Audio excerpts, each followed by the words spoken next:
Good evening, and welcome to the Reagan Library. My name is David Trulio, and it is my privilege to serve as the President and CEO of the Ronald Reagan Presidential Foundation and Institute. We begin, as many of you know, with all of our official programming with a Pledge of Allegiance, so I'm going to ask that you please stand back up and join me, please, in honoring our flag and all those who serve under it. I pledge allegiance to the flag of the United States of America and to the republic for which it stands, one nation, under God, indivisible, with liberty and justice for all.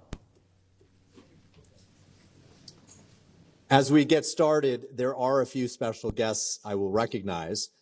First, Justice Kennedy's wife, Mary, and members of the extended family, the Kennedy family.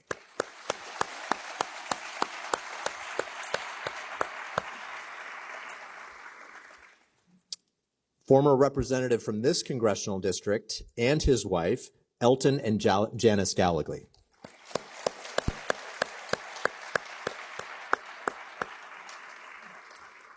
Justice Anthony Kennedy hails from California's state capital of Sacramento, and that's something we're going to get into early in our conversation. He received his BA from Stanford University and the London School of Economics and his law degree from Harvard Law School. He was in private practice in San Francisco from 1961 until 1963, as well as in Sacramento from 1963 to 1975. From 1965 to 1988, he also was a professor of constitutional law at the McGeorge School of Law, University of the Pacific. He served in numerous positions throughout his career, including as a member of the California Army National Guard. Now, when it comes to Ronald Reagan, as Justice Kennedy puts it in his book, he had his first conversation with him probably in the autumn of 1965. The two developed a friendship, and in his second term as governor, Ronald Reagan asked for legal advice, specifically for Anthony Kennedy to chair a committee to draft the language of a proposed ballot initiative that would appear on the November 1973 ballot. That amendment would limit the amount of spending by the state legislature, and Anthony Kennedy succeeded in completing the project in a very busy 6 weeks. By the time President Reagan called on him for more public service 14 years later, he was Judge Anthony Kennedy of the Ninth Circuit Court of Appeals. President Reagan nominated him as an Associate Justice of the Supreme Court, and he took his seat in 1988.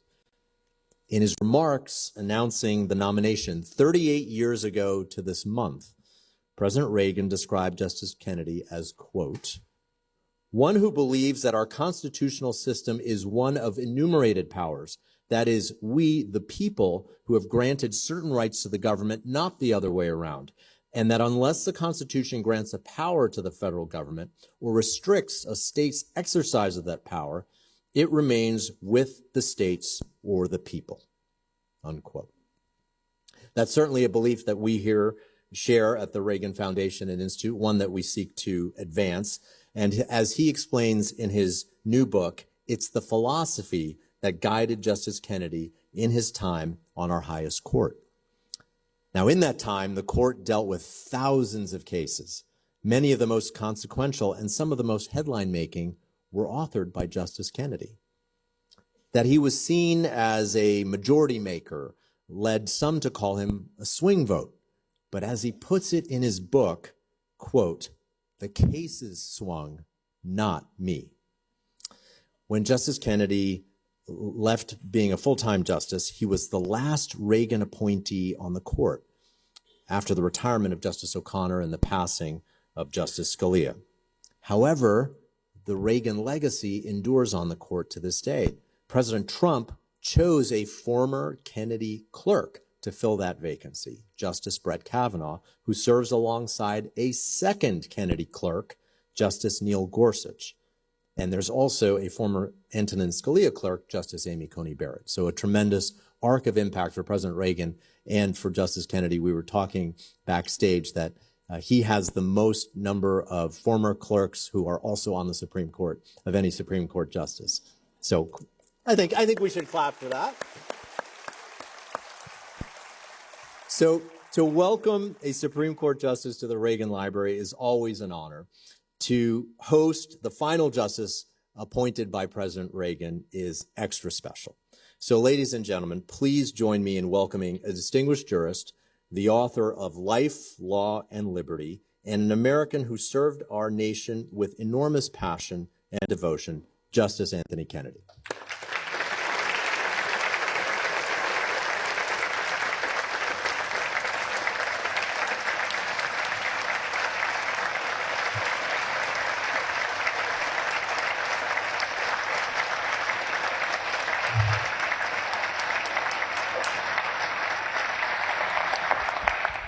Thank you.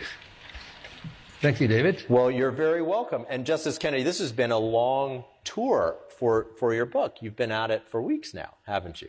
Well, being in California is never too long. It's never long enough. Well, let's start at the very beginning. The very first sentence of your book is, quote, "To understand ourselves, we should understand the time and place of our birth and origins." Now, currently, here at the Ronald Reagan Presidential Library and Museum, we have a new exhibition on cowboys, history, and Hollywood, and it explores the culture of the West.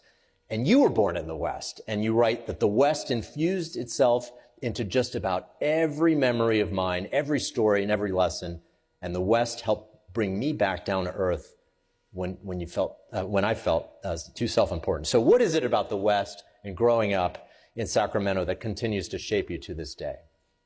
Well, the West drew people for hundreds of years from the East Coast, first to the Midwest, then further and further. As Steinbeck said, we're always east of Eden. We're never quite there. And so this was an allure for so many. What did the West mean? Well, it meant that you were free to make friends, to be in open space, both in a literal and figurative way. There was always something out there for you to find. When you went to California, did that end? Did you have to go to Honolulu next? Not really, because California is so rich, so beautiful, so wonderful in its physical resources and in its people and its hope and its history, that there's always something beyond for you to look for. David, does it sound patronizing if you're an Easterner to say, well, what is this stuff about the West? Well, the Easterners look backwards to begin with. They look at all they did for the founding of this great nation. And they look at what, both in pre-colonial times and in colonial times, they accomplished to make America great. And from looking back, they see the greatness, and then they look forward to see how they can continue it. Well, they look backwards first and then forward. Right, and you've now spent decades in Virginia, so you have some East Coast credibility and chops, don't you? Oh, well, Ronald Reagan, when he asked me to take the position on the Supreme Court, I said, well, I don't know anybody back. He said, oh, you know me. Well, let's get into that, because you were reluctant to take the role. And how did he convince you to do something that you weren't that willing to do? By the way, something that many jurists would have done anything to do. Well, when he was governor, occasionally I had good access to him because I never was going to ask him any favors, and he always was very good about listening to my comments and to my advice, but sometimes he'd say, "Now the rule is," I said, "No, Governor, I tell you the rule. Do whatever you want, but let me tell you the rule." So when we were having this discussion about our moving to Washington, D.C., he said, "Oh, the rule is if I ask you, you have to come." And I said, "Are you going to tell me the rule again?" But he was right. you're asked to do this for the judiciary and for the law, you have to come. Mary still was teaching and had not long, maybe 18 months, 2 years to get her full retirement. And so this thing is falling out. Tell me if my remarks are hitting the floor.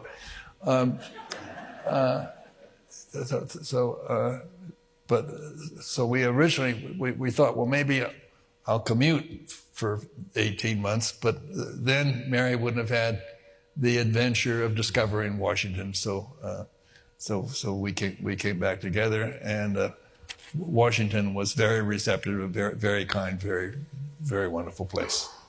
We'll dive in, of course, to your years on the court in a moment, but when you got to know then Governor Reagan in the 60s, you actually, you set some boundaries on what you were willing to share with him. There were two things that you told him, don't ask me about these things. Well, when he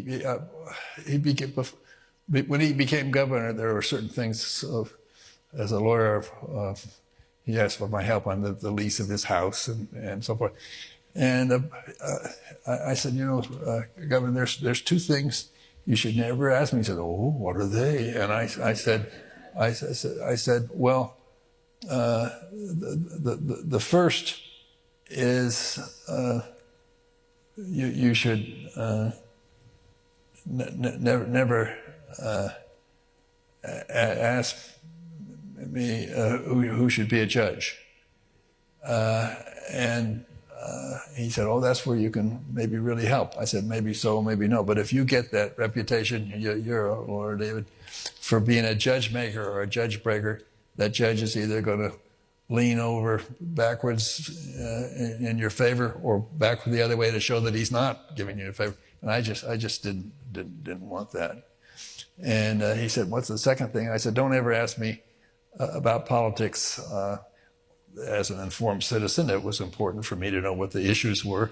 But insofar as campaign strategies and stuff, A, I didn't know anything about it. B, he had one of the best political teams ever assembled in Sacramento, Deaver, and Meese. Down here, the kitchen cabinet, wonderful, brilliant people. They didn't need my help. So those were the two things I told him never to ask me about. And he told Nancy about that.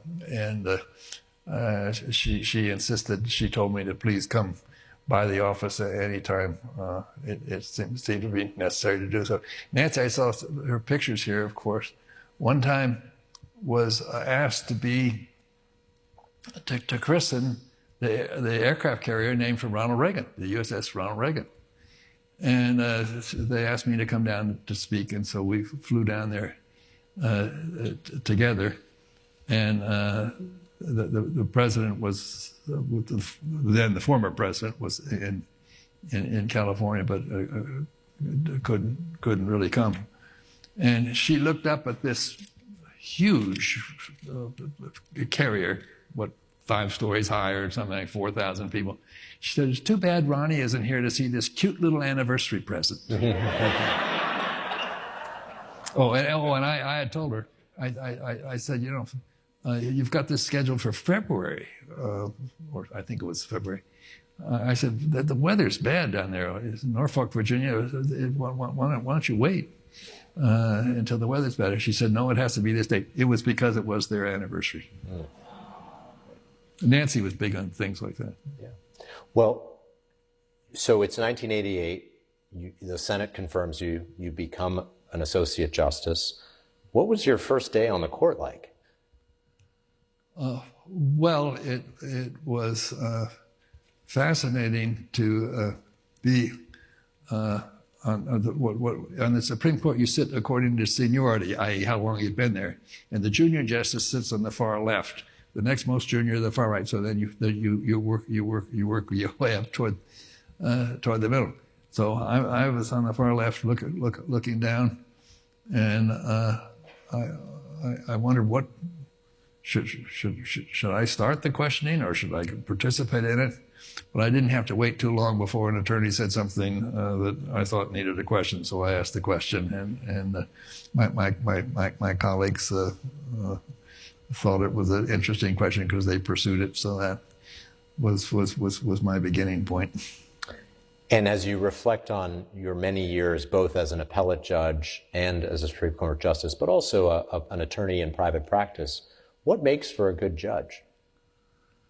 Well, one of the things is that the judge must always ask himself, why am I doing this? Is there some bias, some hidden motive? And that's the fascinating part about this judge. In Shakespeare's Hamlet, the first question is, who goes there? And Hamlet asks himself, David, all through the book, who am I? All of us have to ask ourselves this in every profession and in life. You can't ask yourself every minute, why am I doing this? But in major question, you should ask yourself, what is making me do this? Is there some hidden motive, some hidden impulse? And a judge has the duty, the sworn duty, to ask himself or to ask herself this question in every case. If you had a case where you decided a case between A and B 3 months ago, and you said the law is this, the rule is this, then 3 months later you have X and Y, different parties, but the same issue. You say, oh, I've just resolved this before. Well, you should be consistent. The law has something called stare decisis, which means that you should give great weight to the precedents that decided before, including your own. And you can't just be willy-nilly say one thing one day and then one day the next, or then the law gives no instruction. Mm-hmm. So of course you give weight to what you've done before. On the other hand, you have a sworn duty to the parties, X and Y, the second people to come before you, to ask, why did I do this before? Who am I? What is it that is making me, that is about to make me make this decision? And that's the fascinating part about being a judge or a justice. You must always ask, who am I? In that, especially in that context, what is your assessment or perspective on textualist and originalist approaches to legal interpretation? There's a big argument, the law students here know it well. Do you interpret the Constitution based on so-called originalism, i.e. what did the framers mean at that time? Or do the words like liberty have a spacious concept where we learn more about it over time? The originalist, Justice Antonin Scalia, was one of its principal proponents, was you look to what the framers thought it meant, and that's it. But in my view, the framers were modest enough that they did not think that they knew all of the aspects of a just and decent society. And if they'd have known it, they would have written it out. They use words like liberty because it has a spaciousness, and you learn more about what it means over time. And that's the difference between originalism, sometimes called textualism, and pragmatism. What is the best result? Now, you have to be careful. The merit, the strong point about originalism is that judges don't resolve every social issue, David, that comes before our society in any given time. Lawyers are now skillful about putting almost any interesting social question into the context of a case. What is it that's cautions the court about not deciding every social issue? So you have 9 justices doing what really legislatures and states should do. So there's that conflict. But it does seem to me that liberty is understood over time. Well, I want to talk about liberty in a moment because it's such a central theme in your book. As you just noted, some judges embrace the term originalist, others obviously don't. And maybe this is a huge oversimplification, but did you ever have a label that you put on your own judicial philosophy, or did that not apply to you? Or how would you describe your own judicial philosophy? That it was right. Okay. There you go. Well, No. It seems to me that my philosophy and that of many other judges is to look at all components of judicial interpretation. Of originalism is of tremendous importance. What did the framers think? They didn't sit around reading dictionaries all day long. They used words that would have a meaning over time. But originalism is part of it. And ultimately, what is moral, what is just, what is right are of tremendous importance. And you have to understand that your opinion should have a context in which it commands or inspires allegiance to what you've done. One of my difficult cases was the flag burning case.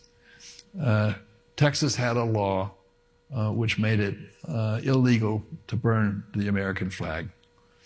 And some young man, I forget what he was mad at something. He burnt an American flag. The state of Texas prosecuted him, and actually he was sentenced to some prison time for burning an American flag. And the case came to us. And it was very interesting, David, the difference on the court. 3 of the justices who thought that you must protect the flag and that the Texas law was correct had fought in World War II. Stevens, Rehnquist, and White. They had fought in World War II. To them, the burning of the flag was something that we must protect because we all honor the flag. On the other hand, this is speech. People initially say burning something is speech. Well, it's expression. We express our views in many different ways. And this was prohibited because of the message, and the state did not approve of the message.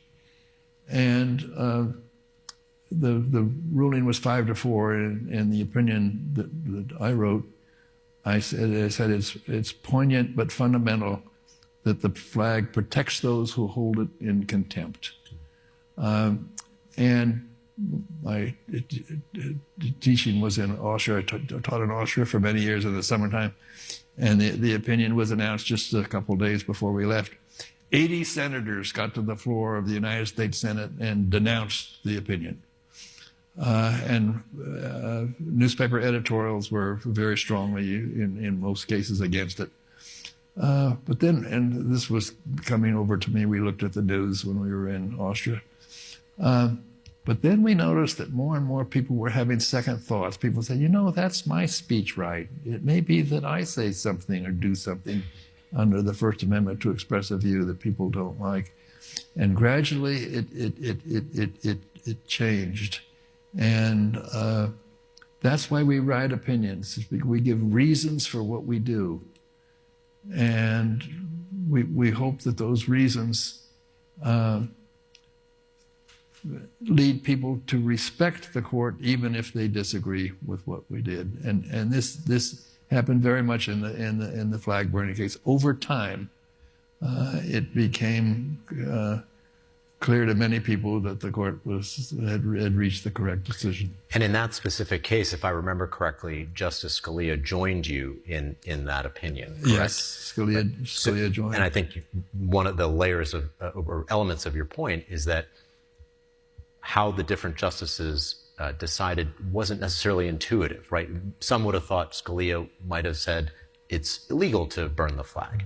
But in fact, he joined. Well, and of course, part of the question was, well, if you have what about the Texas flag, the Lone Star State? What about the the California flag, the Bear Flag Republic? Can we protect those? Well, then you've got 50 plus 1. Now you've got 51 different rules. And this is a great lesson in free speech. Once you start out suppressing freedom of speech, freedom of thought, there's no ending point. Of course, there's some speech that's unlawful. Defamation, criminal conspiracy, but the mere expression of views is not right. After we had the flag burning case, there were some protesters in front with signs going up and down,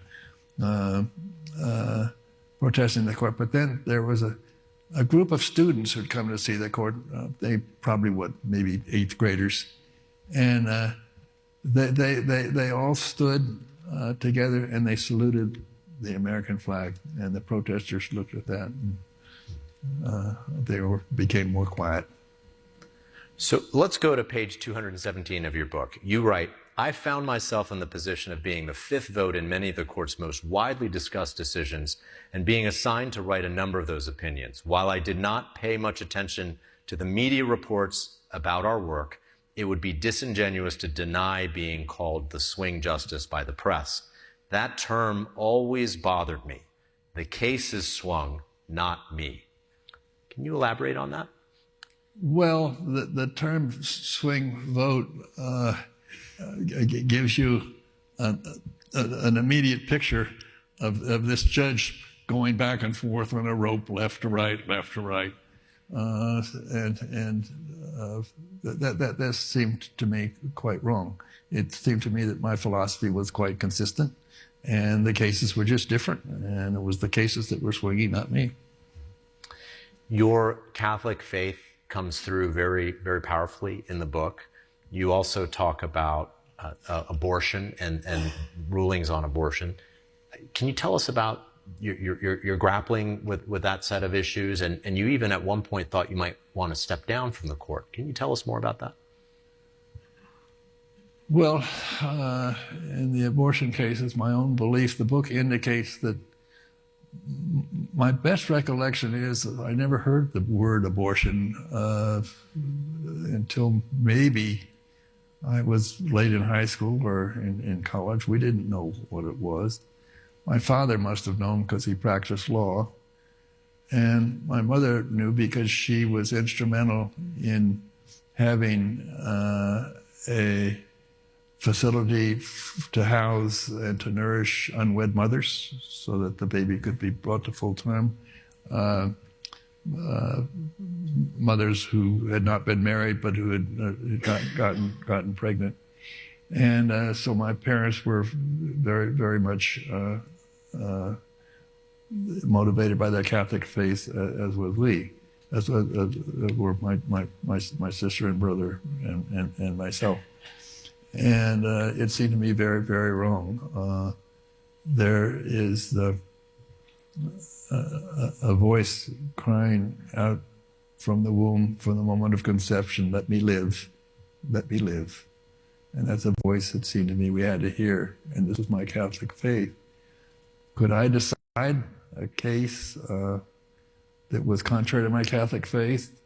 There was a very strong argument that in the early term, and this was only early term, pre-viability, that the woman did have the right to choose. And in my view, we should do everything we can to persuade the woman not to have the abortion, but that she had the right to make that call. And some women, unwed mothers, poor, maybe they were already raising other children and the husband was never around. So they had what they thought were good reasons. My answer was we should persuade her in the exercise of our faith and good judgment not to have the abortion, but that was her right. Was it proper for me as a Catholic to sit and make that decision that it was her right? And my thought was maybe I should leave the court. But as a practical matter, there would have been a big debate over it, and then the result would have been to appoint somebody who was more in favor of abortion. So as a practical matter, it didn't make sense. And as a philosophic matter, it seems to me that even though you have a strong religious faith, that doesn't mean that you shouldn't sit on the court and recognize that other people have a right that supersedes it. But it was a difficult case. As a side note, while there have only been 2 Catholic presidents, we either I think we have a majority of members of the court are actually, in fact, Catholic, are they not? I think 4. One more, we can rule the world. Well, I'll have to think. Well, there are a number. Yeah, yes. Great. You write in the book that Brown versus Board of Education was right when it was decided, and Plessy versus Ferguson was wrong on the day it was decided. Can you tell us a little bit about that and how you came to that conclusion? Plessy versus Ferguson was in the 1890s, and it involved what became to be known as separate but equal. And the court said it was lawful to separate races if they each had equal accommodations. And this was a railroad train. And if the railroad car, or the passenger car, was similar in its comfort, you could put black in one car and white in the other. And this was called separate but equal, because the accommodations were equal. The court in the railroad case cited public schools, because at that time, all southern states and many other states some other states had segregated schools. And the court said, well, of course we can have segregated schools. So this railroad case became very important as a precedent for segregated schools. The NAACP in particular, but other attorneys as well, wanted to attack Plessy Ferguson in the 30s. And they recognized that if they immediately attacked education in all public schools, there would be a tremendous public outcry. So they had what they called the beachhead strategy. They decided that they would have only the clearest cases of the wrong and the injury that discrimination based on race causes. And so they had a case called Sweat versus Painter, in which Texas had separate law schools for black and white. There was only one black student in the separate school. And so he had no one to talk to. As if you have some law students here, know that one of the biggest parts of law school was classroom discussion and study group discussion. He had no ability to do it. So cases like this were the ones in which they began to establish that segregation was wrong, and the so-called beachhead strategy. And then finally, Brown versus Board of Education came, and Thurgood Marshall was the attorney for the NAACP, and he argued in the case. And Brown versus Board of Education was one of Earl Warren's first cases. And Warren worked very hard to have a single, unanimous opinion saying that separate but equal was unlawful and schools could not be segregated. He wrote an opinion. You write opinions, David, as you know. If you have an opinion, flag burning case as a result of Brown versus Board of Education, another one, that's going to be read by a great many members of the public, then you write it differently than if you have, say, a securities law case or a corporate income tax case.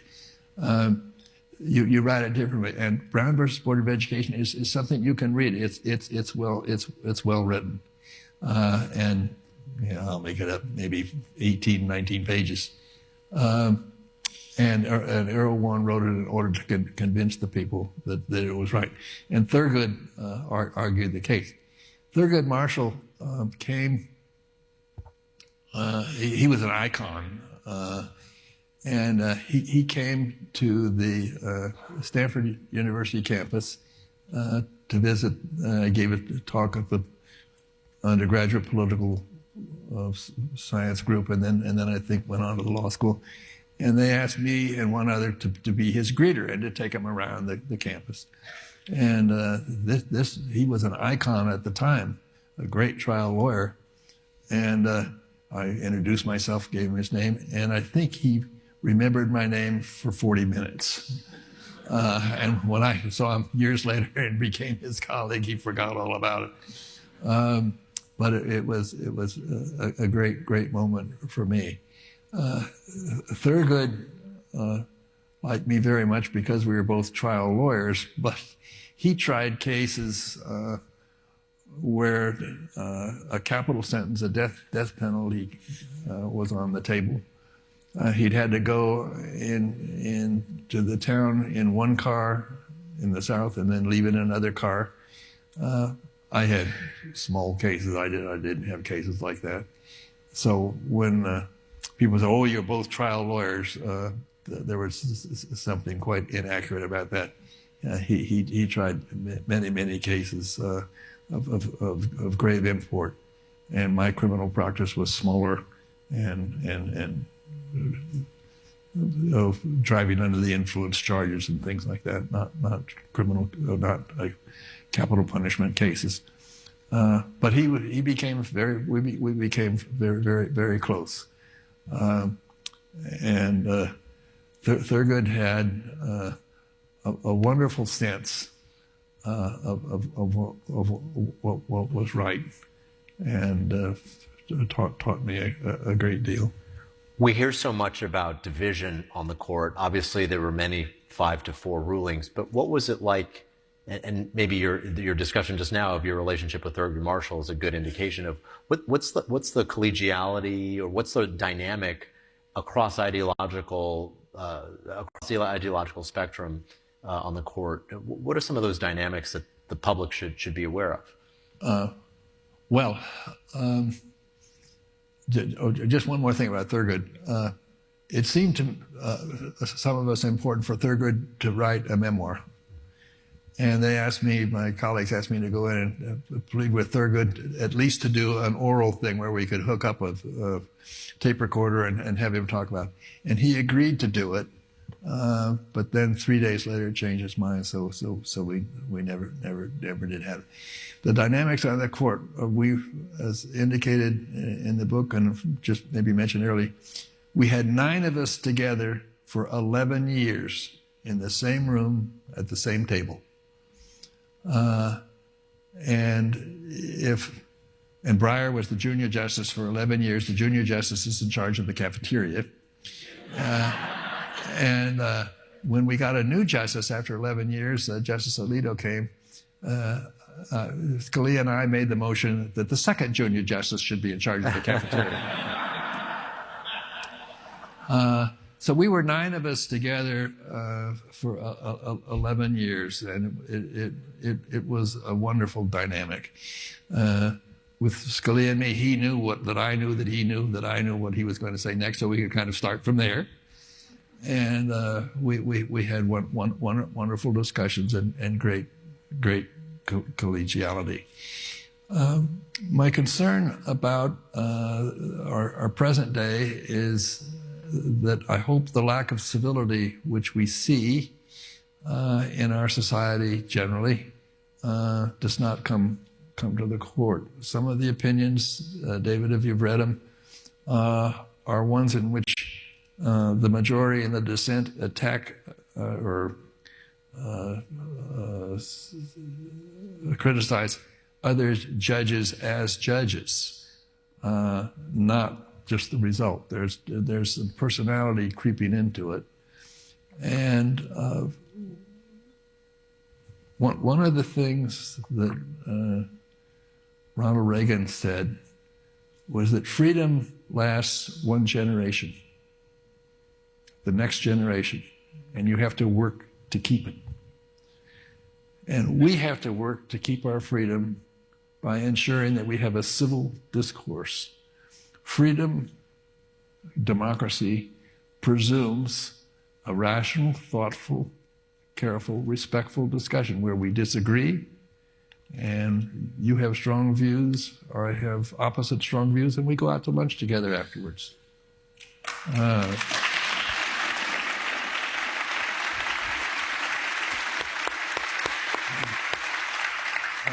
Aristotle said that democracies can die, and he'd seen it happen.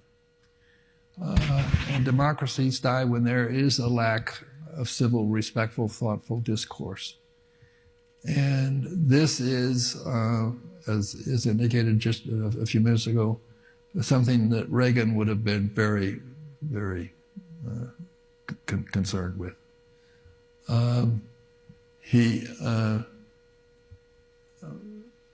was wonderful about saying that he disagreed with you, but thanking you for your views. One time, I told him, now the legislature is considering this, and the beginning point is X. And he said, well, I'll veto that. I said, no, Governor, I said, I'm sorry, that's already the law. But maybe you can get around it some other way. But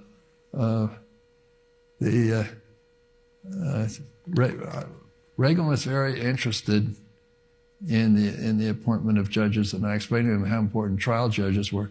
Bill Clark was basically a rancher. He had a law school.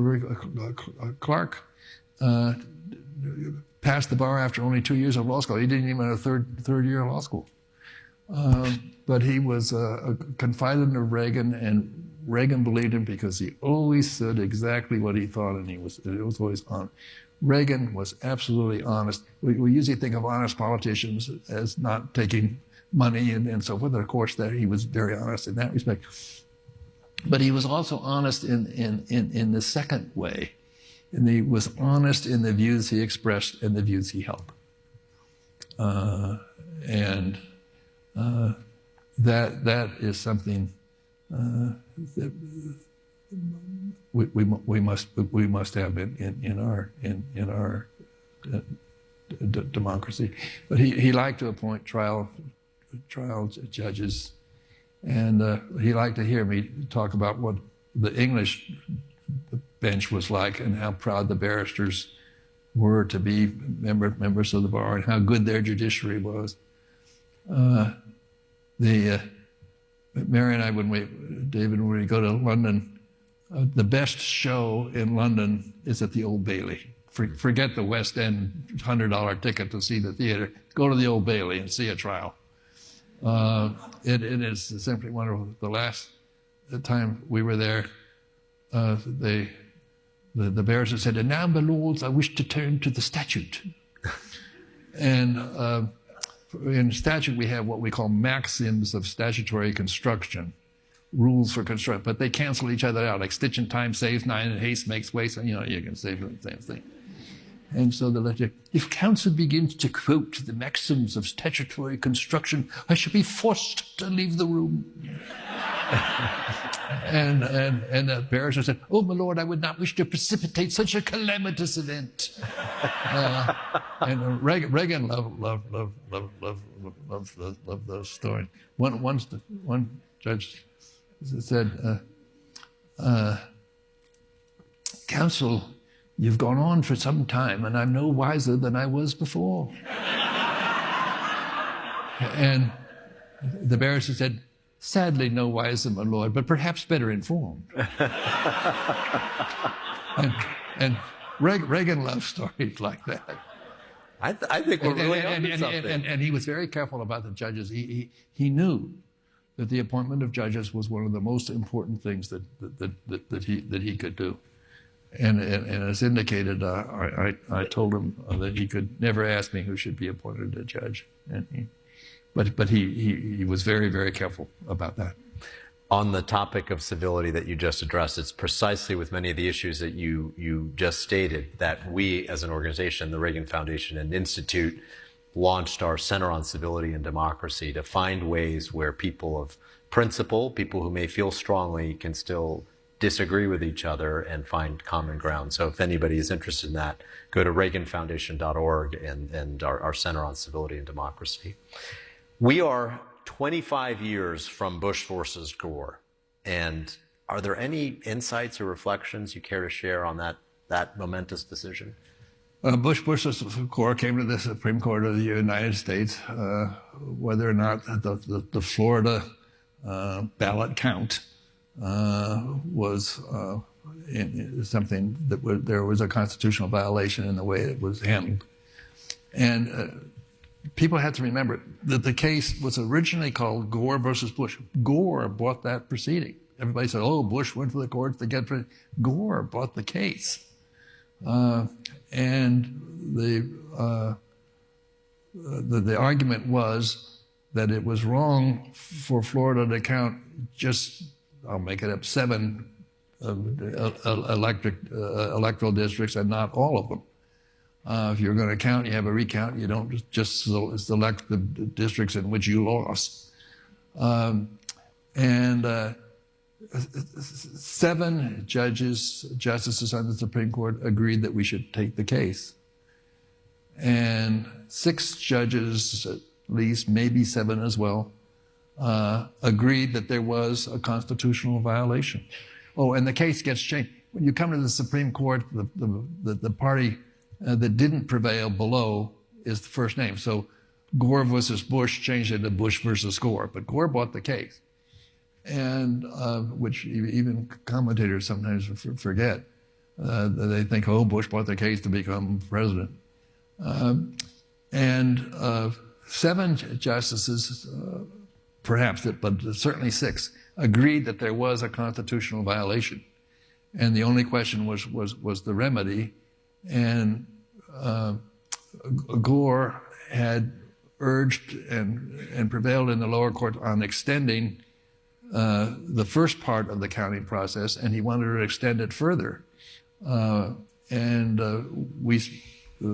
majority of the court said that you were the one that caused the shortening of the period. You can't now argue about it. And so that was the decision.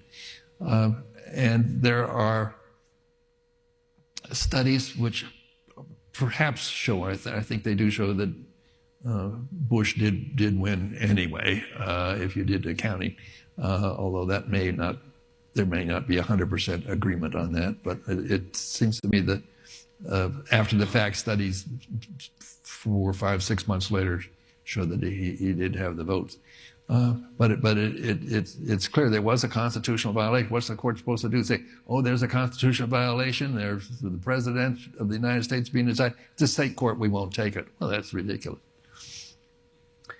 There are many students in the audience, both in person and online, and it may be a short answer, but what is your advice to aspiring law clerks?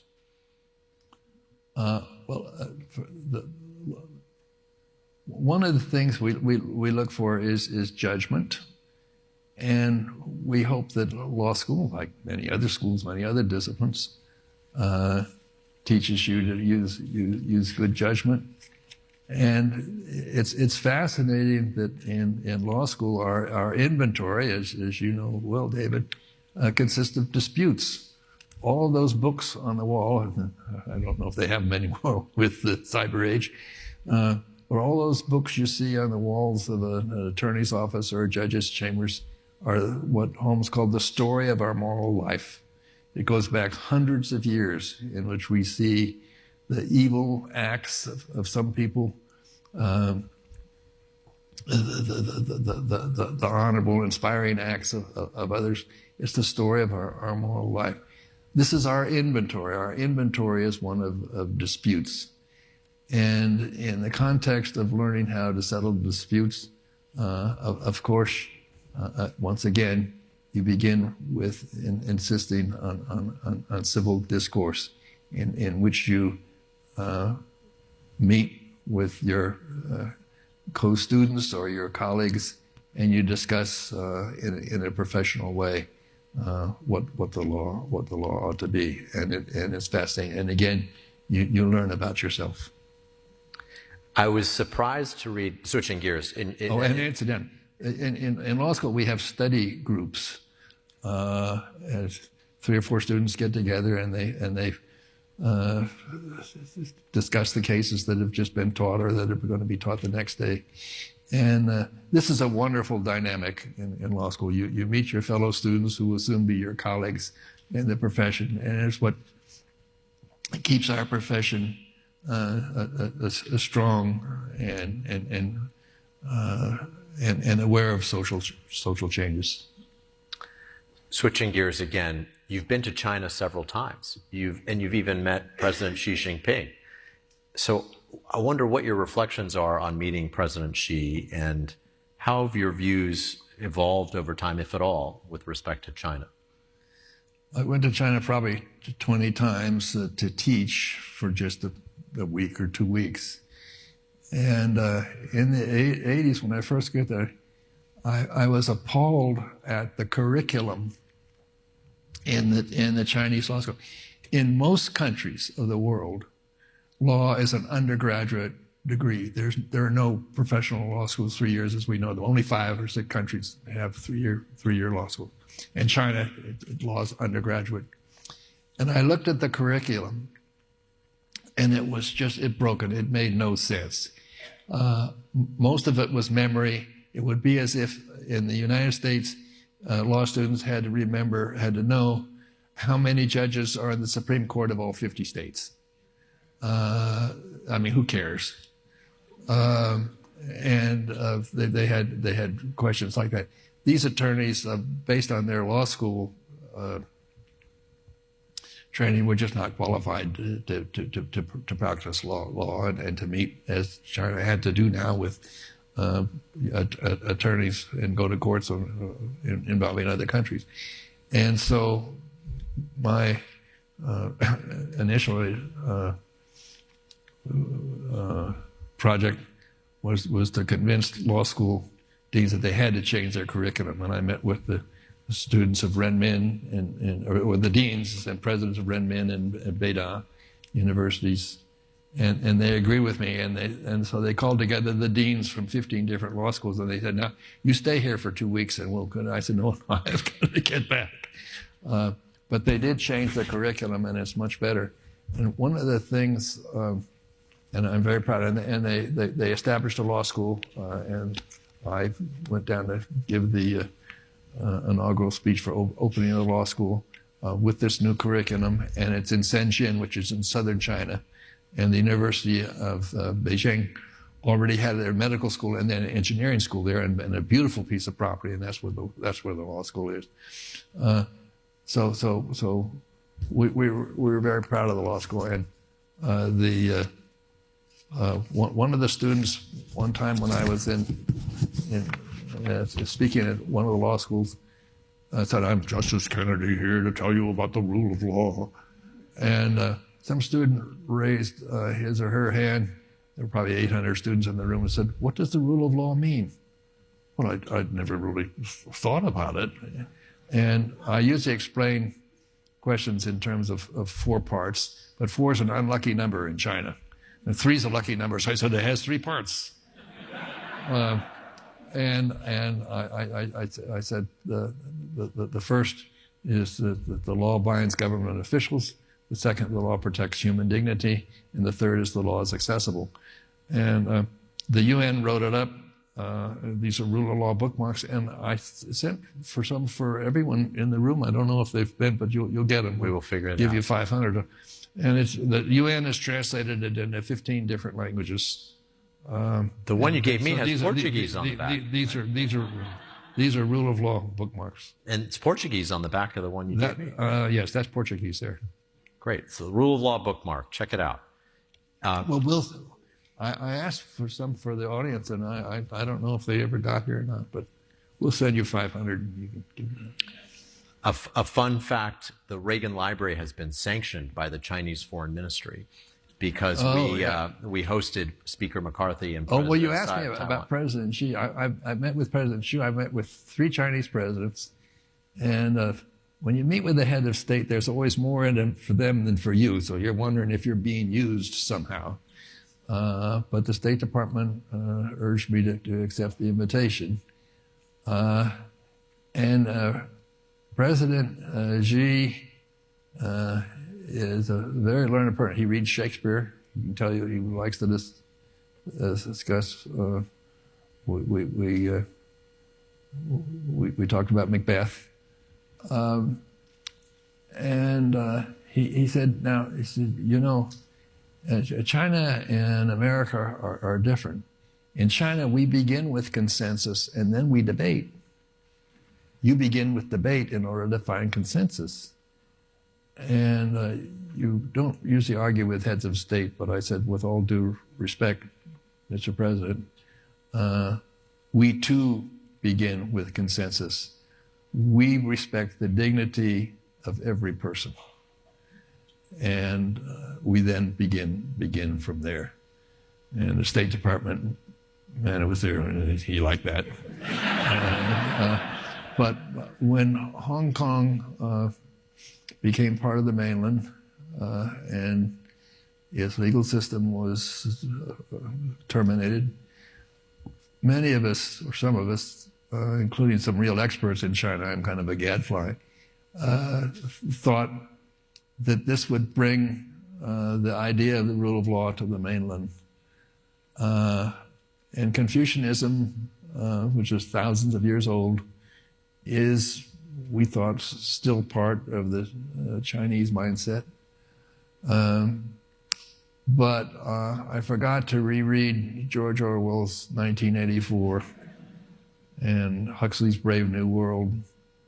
I forgot how oppressive and efficient a dictatorial government can be. And in China, they have been rather successful in expunging any idea of judicial independence or the rule of law. It's very distressing to me. Again, my hope is that new generations of young people always want to make change. And is there some hope that the new generation will want to make change and go back to the values of Confucianism and of the pre-communist times? I'm not so sure. You conclude Life, Law, and Liberty with this thought on page 296. A judge must always continue to learn. It is my hope to do so, always to see what might be just beyond. So if you would leave us, please, with a final thought on striving for something greater than ourselves, as you suggest. Well, again, we must insist that this idea of partisanship become less important. Every president has appointed judges, usually of the same party. Eisenhower didn't. He appointed Brennan. And he appointed Warren, who was arguably third party in those times. But partisanship should be just a factor, not the dominant factor, because we must insist, number one, that we have, instead of party identity. But David, when the cyber age came, I thought, well, this will be tremendous because more people will talk to each other. But what happens is people get on the cybernet and they want to talk to only people of their same party identity. And they assume that if you're a party X, you believe all of this. If you're party Y, you believe all of this. And this is most unfortunate. So it's worked actually, the internet's actually working the other way around. And again, we must restore civility. We must do that now. We must have a better public dialogue. We must do that now. The idea, we must be against vulgarism in our society. It was amazing to me that members of Congress would go on the television and use four-letter filthy words attacking other people. That's getting worse now. Maybe it is free speech. But free speech doesn't mean that you should use vulgar language and epithets. The rest of the world is watching America to see what free speech means. Is the rest of the world impressed by our public dialogue? If it's not, we have to change it. We have to change it now. We have to change this party identity, party identification. Now, we have to change the lack of civility now so that freedom exists for generations still to come. I think that's a perfect note on which to conclude. Let's thank Justice Kennedy for life, law, and liberty. Thank you so much.